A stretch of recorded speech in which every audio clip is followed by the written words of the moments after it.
네, 아는 기자 법조팀 유준 기자 나왔습니다. 자, 김인섭 씨 이름은 많이 들어봤는데 이분이 지금 오늘 대법원 최종 판결로 유죄가 났다.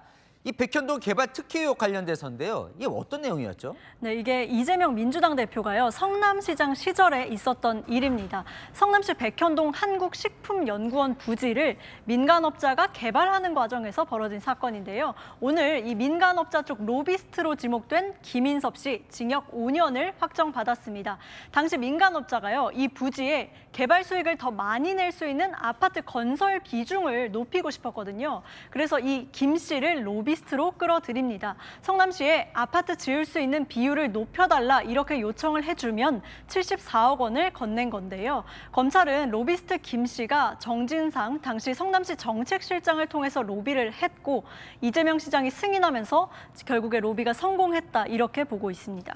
그러면 대법원에서 오늘 유죄 판결이 이제 최종 난 거 아니에요? 그러면 로비는 있었다라고 봐도 되는 거예요? 네, 맞습니다. 결국 백현동 개발 사업에서 이 로비가 실제로 있었다는 사실이 대법원 판결로 확정된 겁니다. 물론 로비스트에 대한 재판이라서 이재명 대표가 여기에 관여했다는 판단까지 한 건 아니지만요.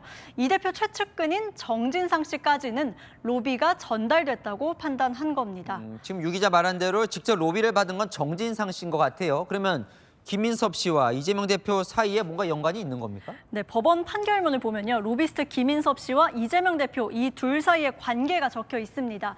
이재명 대표와 로비스트 김 씨를 오래전부터 정치적 교분 관계가 있다고 판단했습니다. 김 씨가 오랫동안 이 대표 선거를 도왔다고 하고요. 실제로 김 씨가 이 대표 성남시장 선거 캠프의 본부장을 맡았었습니다.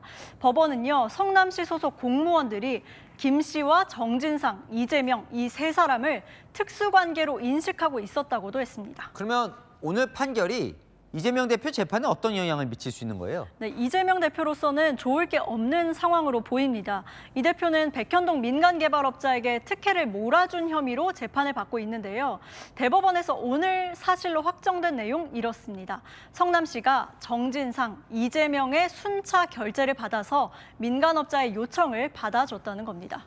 뭐 이재명 대표 입장에서는 정진상 실장이 알아서 했다 이렇게 할 수도 있는 거 아닙니까? 네, 바로 그 부분이 이 대표 재판에서도 향후 쟁점이 될 걸로 보입니다. 그런데 최근 이 대표가 백현동 용도 변경은 국토부 협박 때문에 해준 거다 이 발언이 선거법 1심 재판에서 거짓말로 판결이 됐잖아요.